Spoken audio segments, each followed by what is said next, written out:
उस गांव का नाम समय के साथ मिट गया था, जैसे किसी ने जानबूझकर उसे यादों से खुरच दिया हो। पुराने सरकारी रिकॉर्ड में भी वह जगह खाली छोड़ी गई थी, बस एक काली लकीर खिंची थी। और जिन लोगों ने कभी उस गांव का नाम लेने की कोशिश की, उन्होंने या तो अगले ही दिन अजीब हरकतें शुरू कर दी या फिर अचानक गायब हो गए। वह गांव जंगल के इतने अंदर था कि वहां जाने वाला कच्चा रास्ता बरसात में खुद ही गायब हो जाता था। चारों तरफ ऊंचे ऊंचे पेड़ थे जिनकी टहनियां आपस में ऐसे उलझी रहती थी जैसे किसी ने आसमान को जाल से बांध दिया हो। दिन में भी वहां अजीब सा अंधेरा रहता और हवा में हमेशा कुछ सड़ा सा गीला सा गंध तैरती रहती। गांव में घुसते ही लोगों को अपने कानों में धीमी धीमी फुसफुसाहटें सुनाई देने लगती, जैसे कोई बहुत सारे मुंह एक साथ कुछ कहने की कोशिश कर रहे हों, लेकिन शब्द साफ न हो। गांव की जमीन ठंडी नहीं बल्कि चिपचिपी लगती, जैसे वह जिंदा हो और पैरों को पकड़ना चाहती हो। बीच गांव में एक बहुत पुराना कुआं था, इतना पुराना कि उसके पत्थर काले पड़ चुके थे और उन पर हाथ फेरते ही ऐसा लगता था जैसे वे धड़क रहे हों। उस कुएं का ढक्कन कभी पूरी तरह बंद नहीं रहता था, चाहे लोग उसे कितना भी जोर से बंद कर दे। सुबह तक वह फिर आधा खुला मिल जाता और कहा जाता था कि रात के तीसरे पहर उसमें से किसी औरत के रोने, किसी बच्ची के हंसने और किसी बूढ़े के कराहने की आवाजें एक साथ आती हैं। बहुत पहले इस गांव में जिंदगी थी।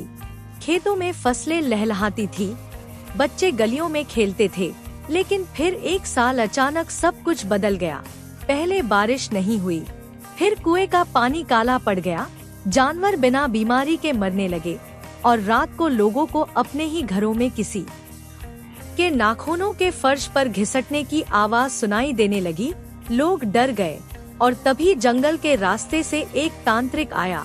उसका चेहरा हमेशा ढका रहता था, आंखें लाल और आवाज ऐसी जैसे वह गले से नहीं, कहीं बहुत नीचे से बोलता हो।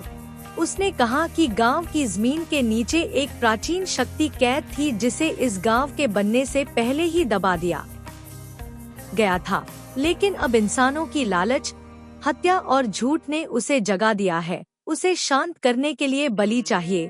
पहले लोगों ने मना किया, लेकिन उसी रात 3 घरों में एक साथ आग लग गई और आग बुझाने वालों ने देखा कि आग लकड़ी से नहीं बल्कि दीवारों से निकल रही थी। मजबूर होकर गांव वालों ने उसकी बात मानी।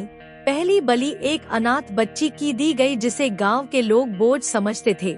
उसे आधी रात को कुएं के पास लाया गया। बच्ची रोई नहीं, बस मुस्कुराई, और जब उसे कुएं में फेंका गया तो नीचे से पानी की आवाज नहीं आई बल्कि किसी के ताली बजाने की। उसके बाद हर बलि के साथ गांव और भी शांत होता गया, लेकिन यह शांति डरावनी थी, क्योंकि अब लोग एक दूसरे की परछाइयों से डरने लगे थे। कई बार लोग देखते कि उनकी परछाई उनसे अलग दिशा में चल रही है। बच्चों ने कहना शुरू किया कि रात को एक काली औरत उनके बिस्तर के पास बैठकर उनके बाल सहलाती है। तांत्रिक हर बार नई बलि मांगता रहा और जब गांव वालों को समझ आया कि वह उन्हें खत्म कर रहा है, तब तक बहुत देर हो चुकी थी। एक रात तांत्रिक गायब हो गया, लेकिन उसके जाने के बाद चीजें और भी बदतर हो गई।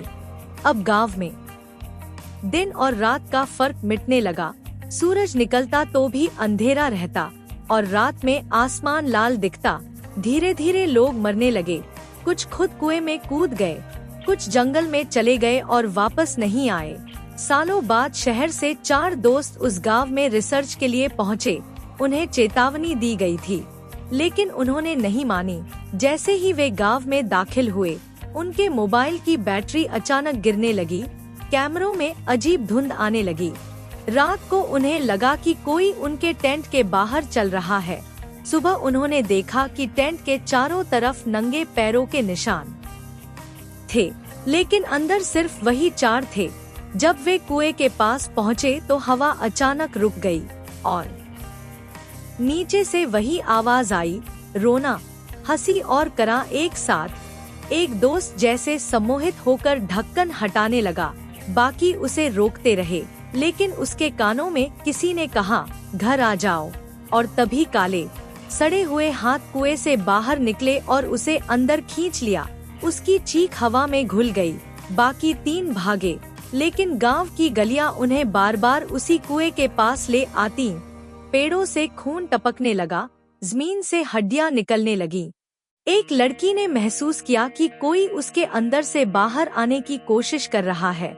उसकी हंसी बदलने लगी, आवाज भारी हो गई और उसने अपने ही दोस्त पर हमला कर दिया।